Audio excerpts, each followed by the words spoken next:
Operator Syndrome, episode 49.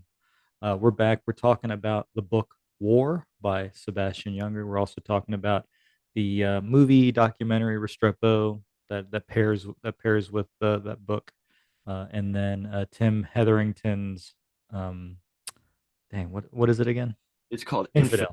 Infidel. Infidel. Yeah, it's just a collection of photos of these guys, and I mean it's a good companion to the book and the documentary. Yes. So go out and get the whole set now. Um, So, sort of picking back up, there are a few more topics we wanted to address in this one. One thing I thought is Steve represents the Navy SEAL community, so we thought maybe we could school him up a little bit on sort of paratroopers and their mentality. Maybe we start with First, that. I gotta understand. I need to learn to say Sarn, not Sergeant. Sarn, Yeah, isn't that that's right.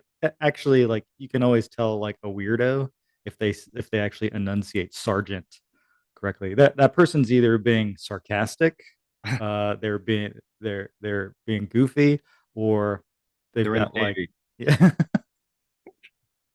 yeah yeah. When you're in the army, everyone's got to pick up like some odd blend, like southern slash Yeah, um type accent. So yeah, it's Sarn. yeah, Yeah. got it. Lesson learned. Do you say like chief or do you say like petty? Is there any way you say like petty officer or Ah, we no don't accents or no? know. The only real idiosyncrasy in the Navy, and I got called out for this, not in a bad way, just kind of in a funny way, is we call a commanding officer in the Navy, we will sometimes call him skipper, right? Okay. All right. But I found out that line officers who are on naval vessels don't like to be called skipper, or at least this one didn't. Um, it, whereas, like, we, it was no term of, it was just a term of endearment. Like, skipper was a fun way of saying CO, or commander. But I guess he tried to tell me that with SEALs, with pilots like aviators, skipper was used more commonly, but captains on ships didn't like to be called skipper for whatever reason. I think they thought they were being taken for granted, or they Mm, were like the skipper in Gilligan's Island or something like that. But hmm. so that's yeah. But everything else is pretty straightforward. Chief, petty officer. Well, no, I just thought of two. Isn't like and coxswain? It looks like coxswain, doesn't it? Wayne. Yeah. Coxswain, coxswain, and that what is that again? That's a person who steers a boat.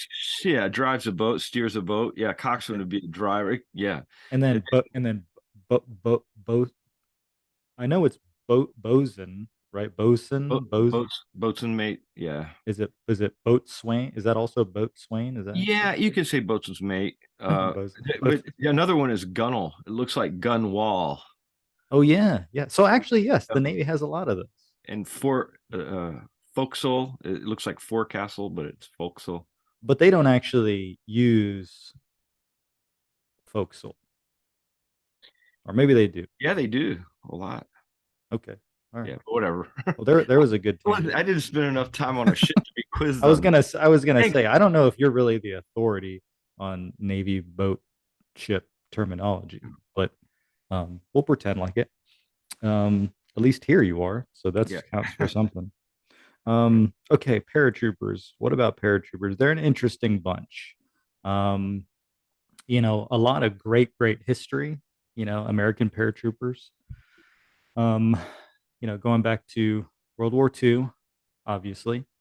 Um, the lineage carries through to today. The 173rd, which the book is about and the associated media is about, I don't know that they were around in World War II, but there's also this thing in Army like heraldry where the 173rd, whatever it was, could have been like some other kind of unit and then over time turned into an airborne unit.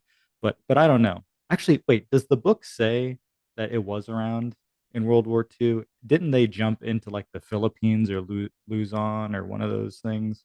I think they did, or Um, the Solomon, something like that. Actually, so take back everything I said.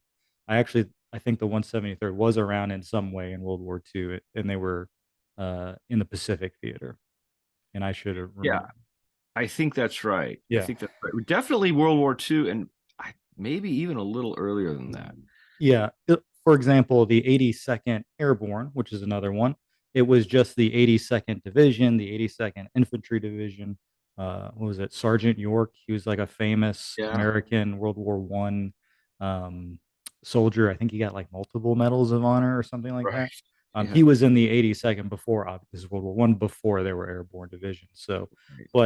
but they took a lot of even in World War II, took a lot of units with that had a lot of distinction and made those the airborne units. The airborne units of World War II, those were kind of top of the line units. Yeah. The special operations of their time. You had commandos and rangers, and you had UDT guys, and you had a lot of those stuff. But in terms of like large, large, well oiled machines, like the airborne divisions were up there. And if you've seen Band of Brothers, Yeah. that gets you the whole story. And I love Band of Brothers. But Yeah. paratroopers today, or at least in the early aughts, you know, um, there are different types of infantry units out there.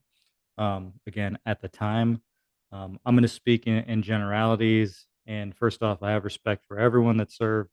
Period. I'm just sort of speaking in generalities here, but you know, um, it seemed at the time that the more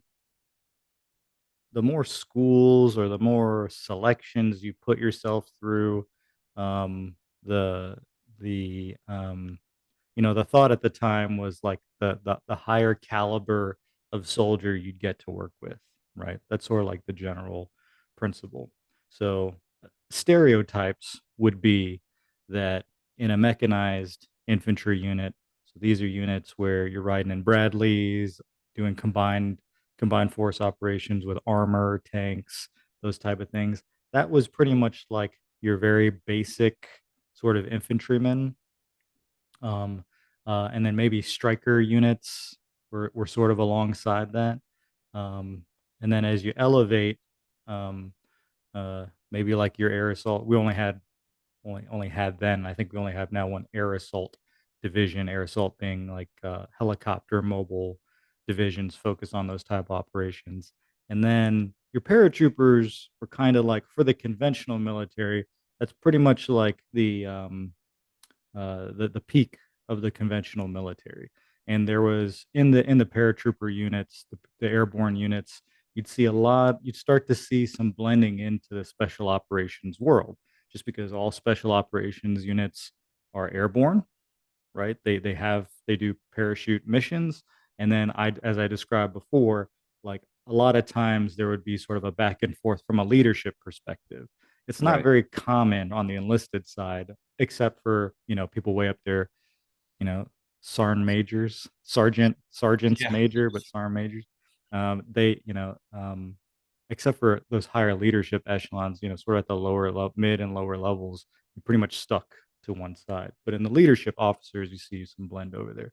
So, I mean, that's what we're looking at with these guys. They all went to airborne school, um, and Hmm. uh, some there is sort of, again, from a stereotype perspective, um, it wasn't uncommon for folks who had tried out for other assessments, SFAS, RIP, RASP, whatever it's called, different units, for folks who weren't selected out of those programs to get sent to airborne units as well, because, well, they were airborne qualified. And here's a person who showed some motivation to do something beyond the average. And so, airborne units would take in some of these folks. Not all of them. Plenty of people wanted to and decided to go to airborne divisions to serve there. But in my time, if I had gone through the Rangers selection and I hadn't made it, if I hadn't made it, I would have gone to the 82nd, or I would have gone to the 173rd. And Yeah. so, that. So on some level, and I know this because I know guys that happen to, and my brother was in the 82nd. I had friends go to the 173rd. Like we said, I know guys who in Ranger School who are in the 173rd. Paratroopers sometimes got a chip on their shoulder, right? Because they're like, from a mental perspective, they're like, we know, this is them speaking. I'm paraphrasing for them. We know we're better than like the legs, right? Yeah. Mechanized striker. We know we're better than them because we jump out of planes. Right. Um, but we also know that there are other units doing other things as well, right? So they're kind of stuck in this in between. They've got this great history, this great lineage, Yeah. um, and they get leadership, and they get leadership in there sometimes that um, really gung ho, right? Maybe too Yeah. gung ho. You get a little bit of that too. So paratroopers are an interesting breed. Love them to death. Anytime we got to interact with them, um, not that many times, but they're. And on my last deployment, I'll talk about it a little bit. Got to interact with some folks from, I think it was the 82nd, but nothing but great things to say in combat. But they got a little bit of a chip on their shoulder, and that's kind of like the attitude. Yeah, don't you think that some of that is just how do I say it? Because I mean, we had pride that we had jump wings, we were airborne as SEALs.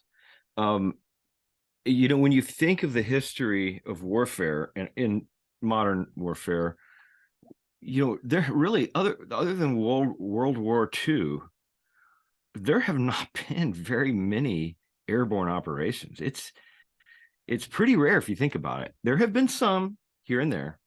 We, we It's people always say that, and it's not, and it is true. Like we haven't had a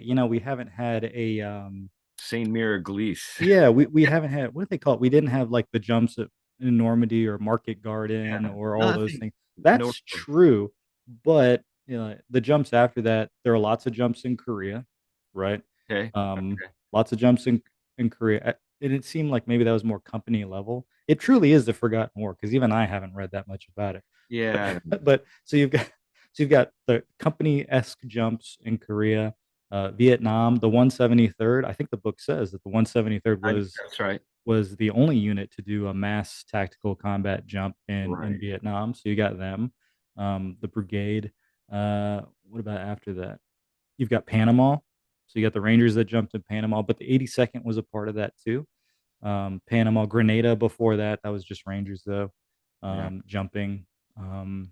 Haiti, and then Desert Storm, no jumps. No, in Desert Storm, there was a Ranger battalion that jumped, but it was more of like an administrative jump than it was a combat jump. And then Rangers jumped into Afghanistan to kick off the war. Um, I think both Afghanistan and Iraq, they jumped Yeah. to kick off both of them to secure airfields. Now, those are technically called combat jumps. Again, Sure. was that like Normandy? No, it wasn't like Yeah, that's what I mean. Just the yeah, scale of it. It hasn't yeah, it's been, I right. mean, man, of all the boots on the ground in Afghanistan and Iraq, per how many actually jumped? The Pretty. 173rd, since they're Yeah. talking about, they jumped into northern Iraq, Yeah. actually. It's at the kickoff of that. So they got some folks with mustard stains there. But again, I think from a cultural perspective, I'd say that they definitely got like a chip on their shoulder. They they definitely feel like they're better than the bulk of the army. And I Yeah. don't, and I'm not saying Yeah. that's It does. unearned, Right. right? And in some ways, I think I agree with them. But that's kind of like the culture of the Yeah. guys there. Yeah, Yeah. I get it. Fair enough. And folks in the airborne units, plenty of them go on, if they want to, um, go on to, assess for other things and to do Hmm. bigger and better things. So But what? my guess would be, and especially for the special forces, the Green Berets, my Mhm. guess is that after, you know, fresh off the street guys, that folks in airborne units are probably the next biggest group, if not the biggest group of folks who transition to become Green Berets. So there you go. Do we're getting kind of far from the book, but Mhm. I'm curious. Do you have to be airborne before you apply to the Q course or to special forces? Is that a prerequisite? I don't think it's a prereq. I think maybe it is. I don't know. I don't I'm know. speaking out of turn, and I definitely don't know what it's like now. Yeah. I know that if you qualified for a special forces like off the street contract, airborne school was built in. So Hmm. you'd do boot camp, then you'd go to airborne school, then Right. you'd go to whatever like pre-selection they had, then you'd eventually go to selection, and then the Q Right. course. Okay. For what I do know is that for the Ranger Regiment, in my time, it was the same way. You go to boot camp, you go to airborne school, then you'd go to RIP for me. And then if you got picked up, then you go to the unit.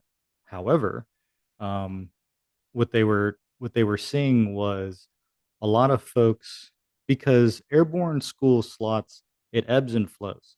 Like sometimes there are a ton of them and they'll send anyone there, even if they're not going to an airborne unit. It can be like an incentive thing. Like if you re up or if you're, Right. they send college kids to airborne school, Yeah, I've you seen them know? Yeah, yeah, yeah. You would have seen, yeah, when you went, you would have seen them. Like kids who are ROTC. not even in the military yet. I don't even know. I guess you probably have to be contracted to go to airborne school, but I don't even know if that's true. You might be able to snag a spot even if like you end up not even becoming an officer. You probably have to be contracted, but it's not far afield or far fetched to think that they would do that. They were just spreading out airborne school slots so liberally that could happen. But what was happening in the Ranger Regiment is that in times where those school slots were hard to get, people were signing up for ranger contracts because not not that many people, not as many people want to step up and be rangers, believe it or Yeah. not, right? So Yeah. so what they would do is they'd figured out how to game the system. They get a ranger contract, basic training, they'd go to airborne school, and then they'd intentionally quit so they graduate from airborne school first day, check into the Ranger Regiment, selection, company, and they'd be like, I quit. I want to go somewhere because they knew they'd go to at the very Airborne. least an airborne unit. Right. That's it's interesting. Yeah. So then the Regiment said, okay, we're not doing that anymore. Yeah. We're not sending you to airborne school first. So you go to basic training, then you go to now RASP. And then if you get selected, now they're sending guys, last I heard, sending guys to airborne school to Uh, stop folks from just quitting because they were having huge classes of, are you even allowed to say quitters nowadays? But people who people who decided that that wasn't the lifestyle for them, they would just have these massive classes of folk. We called it worldwide because you were going to get sent to the needs of the army. You'd be sent yeah. worldwide.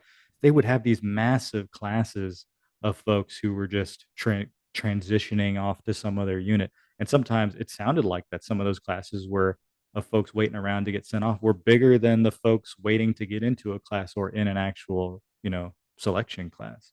So it's funny how that works. They usually catch on eventually to the Eventually, they're like, "Why are loopholes. they?" Yeah, they're like, "Why are Yeah. so many people quitting the first day?" It's probably Yeah. because they heard some gimmick on Reddit, and then they're gonna do that to get with it. But hey, it worked for some folks. Anyways, paratroopers, they are tough. They got a chip on their shoulder. It's and that's I think that's what you see reflected in the book. That type of mentality, Hmm. because you got to be because there are plenty of stories about other units Yeah. in Iraq and Afghanistan that under conditions not even as harsh as that, just crumbling, lack of leadership, lack of discipline, just crumbling against the odds. And what you see here is under in a completely unfair situation to them. It's Oh yeah. completely unfair to ask these guys to do what they had to go through. I think um, they they banded together, they maintained their discipline, they fought hard, and they survived. And I think that's a reflection of the unit too. I don't know that if that was another type of unit that they would have performed as admirably. Oh yeah. For sure. I thought about that too. Yeah, they were tough. I mean, tough pipe hitters. They had to be.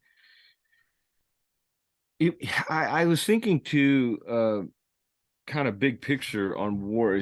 Reading this book, got me thinking along several lines. Um, let me read a quote, if I may. Please do. This is I just thought this was a good summary paragraph. There's bunches of these sprinkled through this. Really, and he's a good writer. War is a big and sprawling word that brings a lot of human suffering into the conversation, but combat is a different matter. Combat is the smaller game that young men fall in love with, and any solution to the human problem of war will have to take into account the psyches of these young men. For some reason, there's a profound and mysterious gratification to the reciprocal agreement to protect another person with your life. And combat is virtually the only situation in which that happens regularly. These hillsides of loose shale and holly trees are where the men feel most alive. That you can get that feeling with skydiving, but the most utilized is in combat scenarios, the most necessary, the most clear and certain and purposeful. If young men could get that feeling at home, no one would ever want to go to war again, but they can't.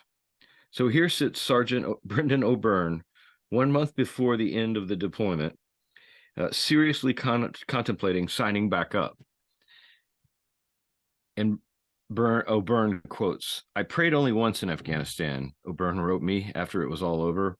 "It was when Restrepo got shot, and I prayed to God to let him live. But God, Allah, Jehovah, Zeus, or whatever a person may call God, wasn't in that valley. Combat is the devil's game. God wanted no part. That's why our prayers weren't answered.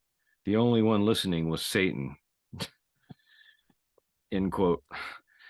I just thought, man, you know, the paradox of having something that, you know, he's considering reenlisting when it kind of destroyed him at the same time.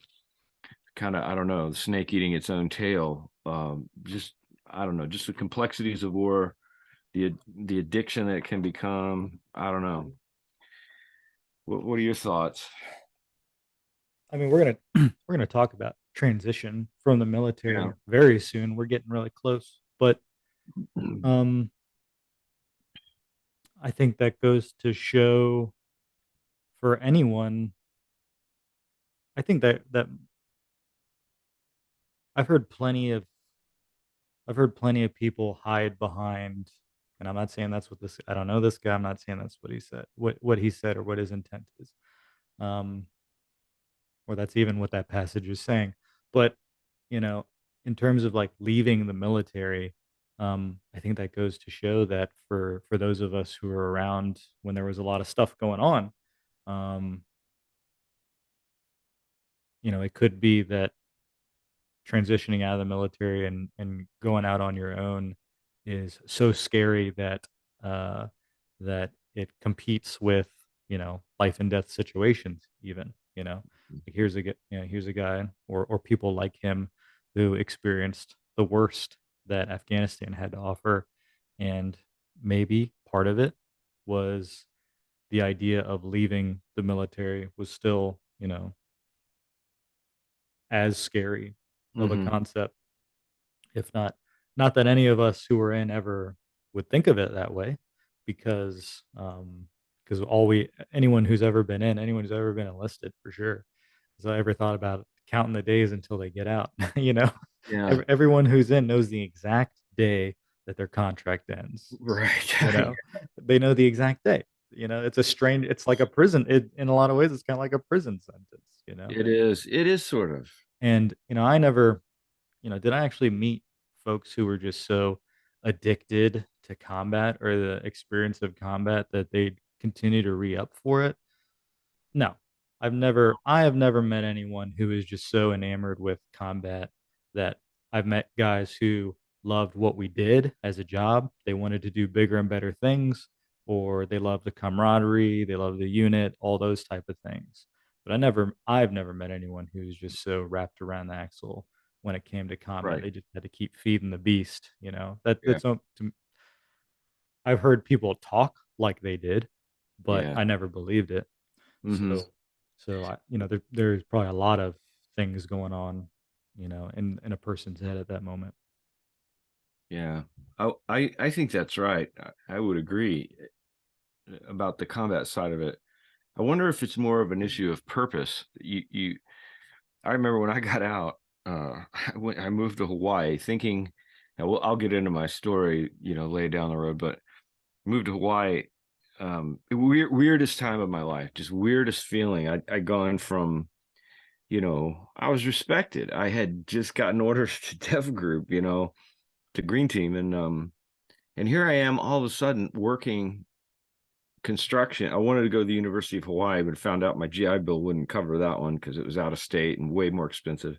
Mm, Um, and I remember just feeling like, man, I used to be somebody. I mean, not, nothing great, but I had people looking up to me, and I had, hmm and I walk around in my uniform across base and heads would turn looking at the bling on my uniform. And, here I was learning from this kid who's just kind of a pothead, teaching me how to lay glass block, on a construction site. I was just like, I don't know. It was more of a purposeful thing. It's like, what am I doing here? Like I used to be somebody, and hmm on whatever level. I mean, SEALs are on whatever level, but that purpose came from, man, I could do a job and do it well, and a dangerous job, and a pretty had a lot of responsibility for a kid my age. Lives depended on me, hmm and that kind of thing. So I don't, yeah, I don't think it was my love for getting shot at or returning fire. That just sucks, on every level. But hmm maybe the larger issue of purpose. Definitely purpose, definitely. And I think it's we're all unique, but I think getting out of the military, I don't know that there's much. Okay, of course there's variation, but there everyone hits the same big blocks, which is purpose, right? Like you said, absolutely. And then also what you were talking about is um your identity. So it's identity and purpose, and then one someone hands you over one sheet of paper at DD-214, and all of a sudden you have no identity and you have no Yeah. purpose. um so yeah, I definitely think, and losing those things again are scary, even if the alternative is you continue to wear the uniform and they stick you out on some mountain again for 15-month Right. deployment, you know? Right on. So, um, one of the other things that the book does well is it shows how different people from different backgrounds, interact in, a very extreme situation. And that resonated with me. It is true that for special units, do it in air quotes, special units, the type of person that's there begins to homogenize, right? It's like, if I'm using that word correctly, which Mhm. is to say, like, you're starting to see a lot of the same type of person, and that's what you would expect, as like they're going through a filtering process to find people who have the right type of attitude and Yeah. initiative and all those type of things. Well, a result of that is that a lot of you all are the same type of person, right? Hmm. Very And much. there is definitely some variation in background, but is it the same as if you were in a line mechanized infantry company? I don't think so. Yeah. I'll just go ahead and say it. I don't think it is. I went through, and you went through, boot camp in the Navy, no less. So Hmm. it may have been the same way, but when I went to what do we call it? Basic training. Basically. Um, there were all kinds of people from all kinds of backgrounds, and all kinds of folks who had different perspectives about how they were going to tackle the army life. And and again, like I said, after every stage that I complete, I got through the next thing and the next thing and the next thing. By the time I was in the regiment, I found that everyone I was looking around was very similar to me in the way we thought about things. But at basic training, Yeah. Oh a yeah. lot of people thinking about things very differently. You hear a lot about quiet quitting lately. That was a big buzzword, right? Like the original quiet quitters, you could meet them in boot camp or basic training. The folks who just came from a background where it's like, I'm going to do the bare minimum. Hmm. Like, I don't know anybody anything, I'm just here for me, all those type of things, like the original, like that sort of original thing, that was rampant. That was everywhere. And then over time, I saw that go away. But in the book and in Restrepo, the movie, you could see that, well, here's some people that went through a filtering process, but still very different. And one of the quotes from the book that I actually remember is, it might have been O'Byrne who said it, which was like, hey, some of these guys in the platoon hate each other, Yeah. but they would die for each other. Yeah. I remember that very well. And I think that goes to speak to, again, the camaraderie, the purpose. Like, your purpose is to be here and to watch out for each other, and you may even hate the person, Mhm. but you're still going to do everything you can to protect them. And I've seen people who definitely didn't like each other, but when it came down to doing the job, Mhm. you put things aside. And I don't there are not many opportunities in civilian life to experience something like that. I can't think of a single, you're not doing a shift at Burger King and you Mhm. hate someone and then you put that aside, to work at the fry station together. Right. Like, that's No. just not a thing that happens. It has to be extraordinary situations where you have to band together, even if you don't like or agree with the way someone is. Yeah. Yeah, I totally agree. You know, uh, one other takeaway I got from the book, um, again, my best thoughts come on my morning walks in the woods. I have a farm in the middle of nowhere, so what was I was just thinking through, well, purpose and meaning and the bigger package of like what these soldiers were dealing with afterwards, and going, well, what the hell were we doing there in the first place? It'd be really interesting to hear it now that we're out of Afghanistan and it's back to Taliban control. Here we go. But I thought, all right, what is it? And the only thing I could think about was, so Iraq and Afghanistan and Vietnam, we were all fighting insurgencies. We were all basically fighting internal conflicts. The war I fought in was very clean cut. We ejected the Kuwaitis from, or the Iraqis from Kuwait, and that was the goal. We came home, yay! The boys are home. What we didn't even take, we took minimal casualties, really, compared to how many people were over there. World War II, we stopped a very, well, let's just say, evil regime, right? It was, come on. So those are more clean cut. And but when I was thinking about what is it, why is it so insane with Afghanistan, Iraq, and Vietnam, and we were fighting insurgencies, and it's like you're fighting. I don't know. It's almost like you're meddling in other people's business. Yeah, and the tangential thought with that is, yes, Osama bin Laden attacked us out of a base in Afghanistan. Right, got it. But can't we, maybe, is it as a smarter warfare approach in the future? I mean, we can't look back over our shoulders forever. I mean, we did uh, it to strike people like that who really are bad and they need to Mm-hmm. be Right. taken out or in custody, whatever. Mm-hmm.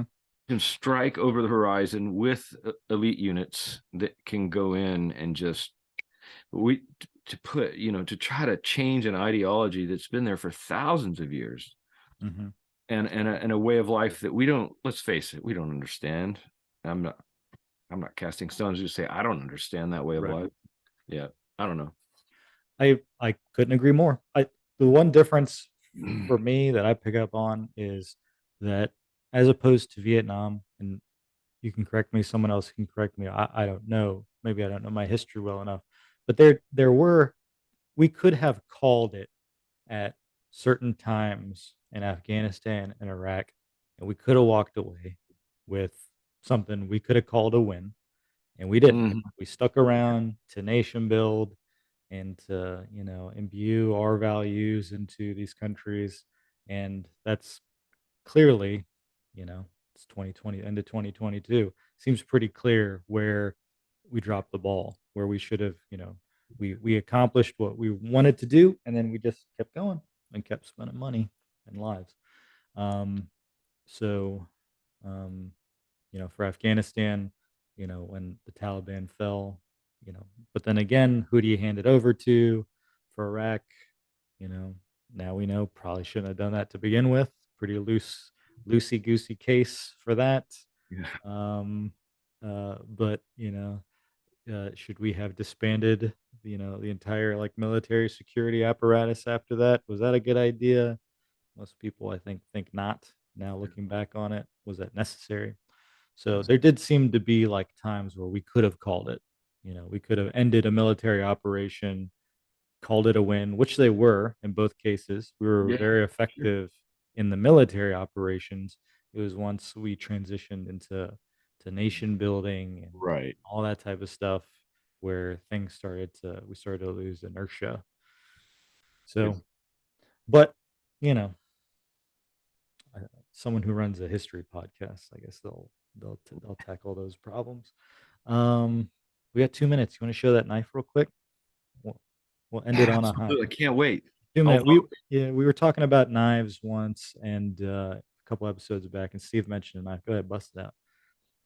yeah, the case is cool too. It's Mhm. this it's Nice, made by a local guy, Dry Creek Forge, in Cave City, Kentucky. It is nice, fixed blade, very, very cool, well done knife. He's did a superb job. I had it for it's my dad's knife. I I got it made. My sister and I chipped in to get it made for his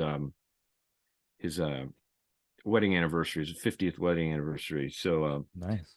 and then there's another knife, a bolo. Now, I talked about Jeff's school in the Philippines. Mm-hmm.